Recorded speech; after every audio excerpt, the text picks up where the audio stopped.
Vous savez, on dit que avoir un bon mari ou une bonne épouse, ou avoir vraiment un ami ou une amie fidèle, c'est mieux qu'une psychanalyse. Et moi, j'avais personne quand j'entrais, ils le savaient, donc le choc était double. Et si j'en parlais à mes enfants, elles étaient devenues très violentes, parce qu'elles culpabilisaient, elles se disaient que c'était de leur faute, tout ça. Donc, elles me disaient que c'était de ma faute si je me faisais harceler au lycée. C'est ce qu'on leur avait demandé de dire. Ils programmaient même mes enfants. Ils ont même obligé Karine à me taper. Pauvre petite puce. Elle m'a tapé.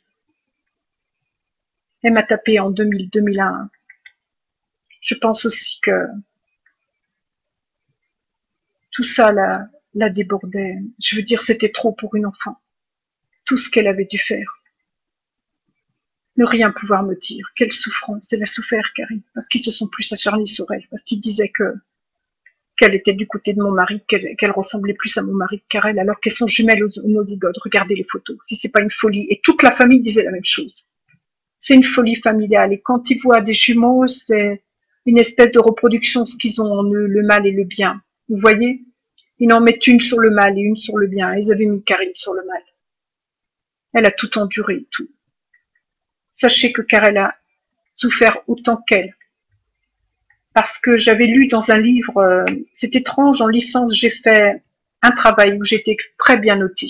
Ils n'avaient pas dû pouvoir acheter la personne qui devait m'évaluer.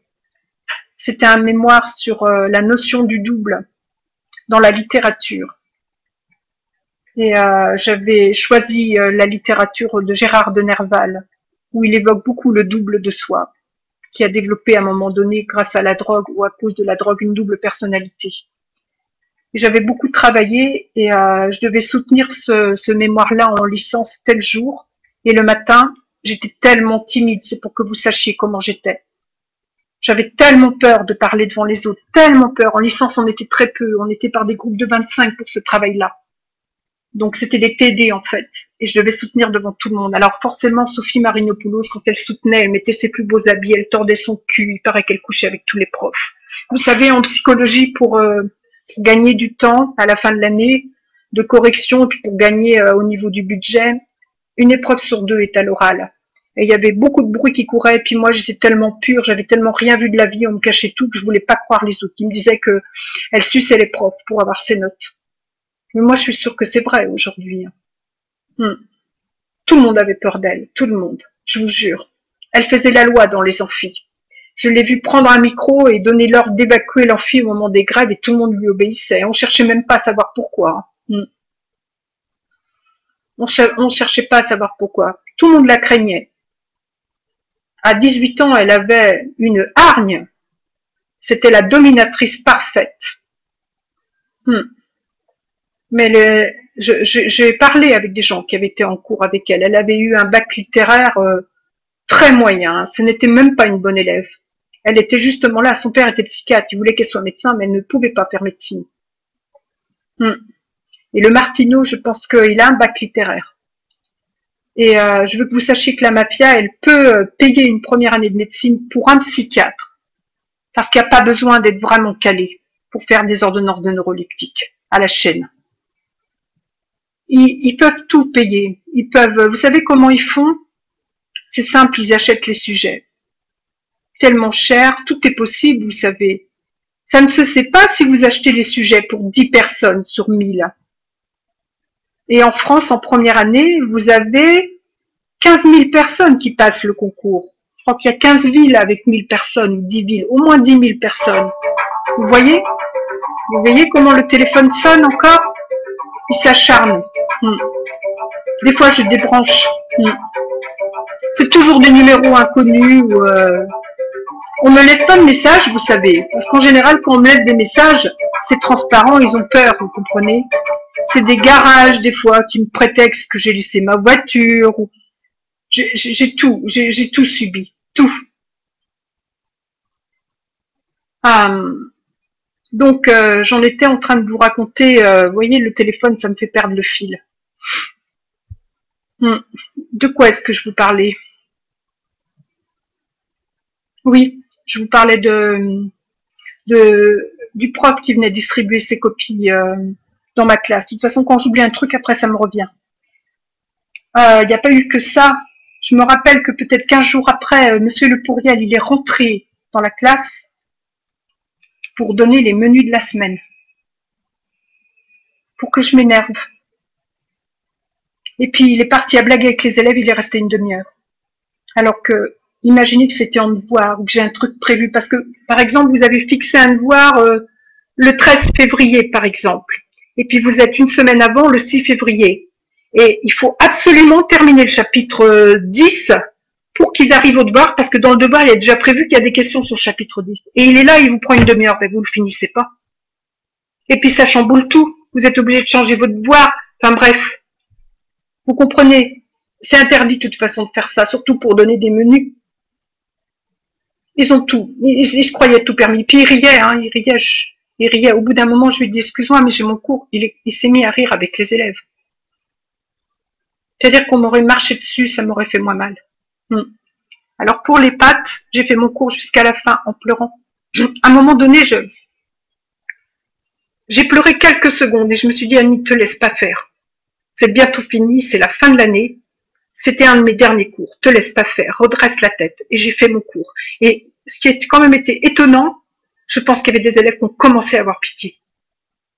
Il y a des élèves qui, comme moi, ont relevé la tête et puis ils m'ont aidé à finir le cours. Ils n'ont pas dit aux autres, vous êtes dégueulasse, c'était pas la peine. Ça enchaînait les trucs et là, ils s'engueulaient les uns les autres. Non, ils ont suivi le cours, ils répondaient aux questions, ils me posaient des questions. J'avais trouvé ça formidable. Et à la fin, quand ils sont sortis, j'ai cherché un balai pour balayer. Et là, en balayant, j'ai pleuré vraiment. Je voulais vous raconter autre chose aussi. C'est que quand mon frère et ma belle-sœur étaient plus jeunes, j'étais leur garde d'enfants gratuite, comme ma mère d'ailleurs. Mais elle, il lui offrait des cadeaux au moins.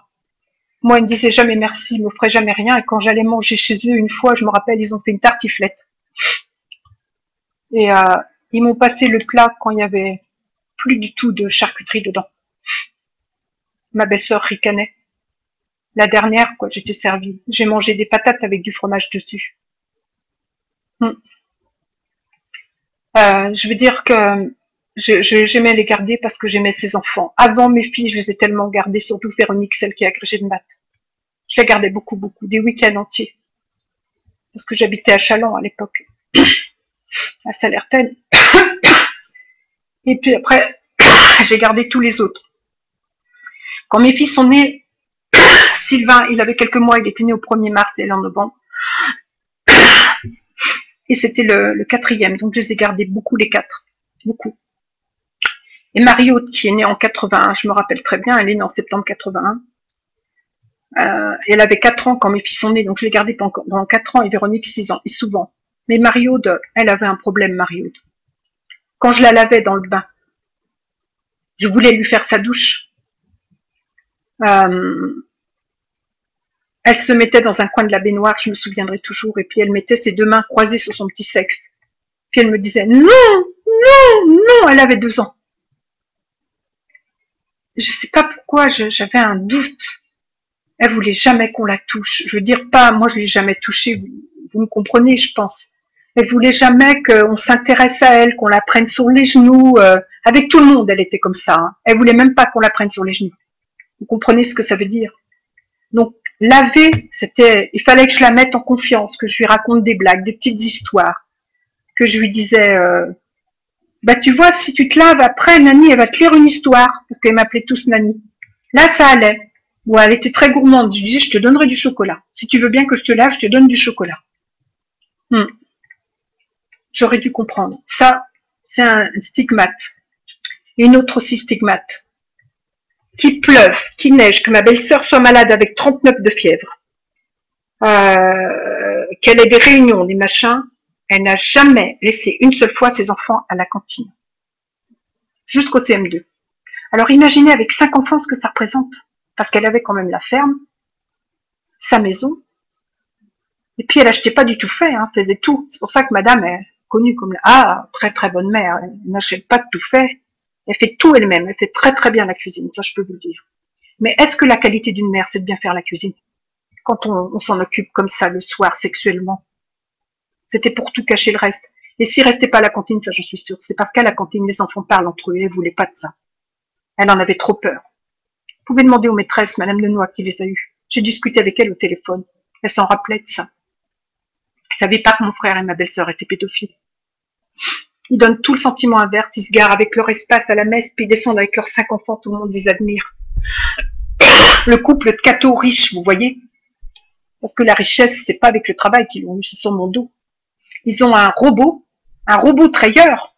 Ils ont plus la peine de traire les vaches. Les vaches, ils y vont. Ça rattrape les mamelles. Ça coûte combien? C'est des trucs vendus, ça s'appelle un robot canadien. C'est vendu au Canada, je pense. Il y en a très peu en France. Il paraît qu'ils ont payé ça 1 million d'euros. C'est moi qui leur ai offert. En fait, je sais que c'est une espèce d'activité qu'ils ont, comme un blanchiment d'argent, en fait. Comment vous dire? J'ai appris il n'y a pas très longtemps qu'en fait ils ont 2 ouvriers agricoles, mais quand j'y allais, puisque j'y allais rarement depuis ils étaient devenus riches, mon frère se mettait occasionnellement sur son tracteur pour faire croire que c'était lui qui faisait tout. Mais ils ont une location à côté parce qu'ils ont 5 maisons en tout. À côté de ma mère, l'ancienne maison de mon oncle, la maison mitoyenne, est occupée par quelqu'un d'origine marocaine de Gentilly avec sa femme. Et il est là, il est ouvrier agricole, hein. Mais moi je le savais pas. Et quand je demandais à ma mère ce qu'il faisait, elle savait jamais, alors qu'elle était chez eux tous les jours. Et puis il y en a un qui s'appelle Jean-Noël aussi, c'est un ancien apprenti qui a fait son apprentissage d'agriculteur chez nous et qui n'a jamais acheté de ferme et qui habite sa maison à Saint-Gervais, à 4 kilomètres à côté de chez mon autre frère. Il vient travailler à la ferme aussi, donc on me cache beaucoup de choses. Et en fait, je pense qu'il vivait une vie de bourgeois avant qu'on leur reprenne tout avec les chevaux. Parce qu'avec les chevaux, ils ont tellement eu peur de ridicule qu'ils ont payé. Vous allez me dire pourquoi ils n'ont pas été se plaindre de chantage. Vous iriez vous plaindre de chantage, vous? Sur ça? Vous voyez le ridicule? Ah oui, on vous fait chanter sur quoi? Bah qu'on est zoophile. J'ai vu une histoire vraie comme ça, quelque chose de drôle. C'est Pierre Bellemare qui l'a écrit. J'ai tout lu Pierre Bellemare. Vous pouvez vous moquer. Je pense pas que vous vous moquerez. Mais j'aime beaucoup parce que c'est des histoires courtes. Ça m'aidait à m'endormir parce que quand je commence un livre, je peux pas le finir. Donc je dors pas de la nuit. Alors une histoire de 20 pages, j'en lisais 2 ou 3 par soir. Et comme ça, je dormais bien et quand l'histoire était finie, c'était fini. C'est un ferrailleur qui contacte un grossiste ferrailleur en fait, qui contacte d'autres ferrailleurs et qui dit qu'il travaille pour la mairie de Paris. Ça c'était il y a peut-être 30 ans, c'est arrivé en vrai. Hein. Et il a dit voilà, on va démonter la Tour Eiffel où il y a 20 ans. On veut s'en débarrasser. Je pense que c'était sous Mitterrand. On veut se débarrasser de la Tour Eiffel. Le président de la République veut s'en débarrasser. Donc, il revend tout à des ferrailleurs à des prix vraiment qui battent tous les records. Donc, il vendait la Tour Eiffel en morceaux. Et il avait emmené un faux document comme quoi on allait vendre la Tour Eiffel. Et tous les ferrailleurs ont contracté et versé une avance. Et puis, il a disparu dans la nature. Vous savez pourquoi aucun des ferrailleurs n'a porté plainte? Aucun. Il paraît qu'aucun, ça c'est su, mais aucun n'a porté plainte. De peur qu'on se moque d'eux, de peur du ridicule, parce que quand même pour y avoir cru, c'est ridicule. Bah là c'est pareil, personne ne se plaint parce que tout le monde a peur du ridicule. Vous voyez ce que je veux dire? Ça paraît extravagant, mais c'est la vérité. Tout ce que je vous raconte, c'est la vérité. C'est la vérité. J'ai réfléchi longtemps et j'ai pensé à la cantine, j'ai pensé à ma nièce.